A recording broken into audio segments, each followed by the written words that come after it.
ৰাতি হ'লে সূৰ্য হেনো নামি আহে এই নদীয়েদি। ৰক্তক্ষৰা ভুজিংগনীৰ দৰে এই নদীৰ নাম ক'ত আছে? একো কথা ভূগোলত নাই।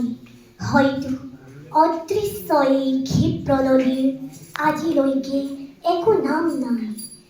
মাজনিশা সাৰ পালে উঠি আহি চাবা দূৰণিলে এটি অতিকায় দীঘলীয়া সপোনৰ মকৰাৰ দৰে দুচকু। সেউজীয়া মৰা এটা মাছৰ পিঠিত উঠি কেনেকৈ এই নদীয়েদি উটি উটি যায়।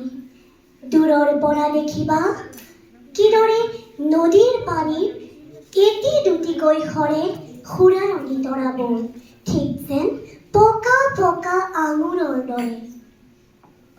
শুনিবা দূৰত জোঙা এটা শিলত পৰি চিনামাটিৰ প্লেটৰ দৰে ফাগুনৰ জোন ভাঙি যোৱা দেখি কেনেকৈ চৰাইবোৰে কান্দে। হঠাতে আকাশখনি চোকা তৰোৱালৰ ধাৰৰ দৰে নামি অহা যেন লাগিলে তোমাৰ। চুলিবোৰ আনি মাথো চকু মুখ অন্ধকাৰ কৰি দিবা।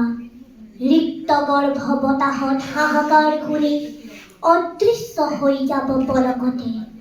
ৰক্তক্ষৰা ভুজিংগনীৰ দৰে ক্ষিপ্ৰ এই নদী।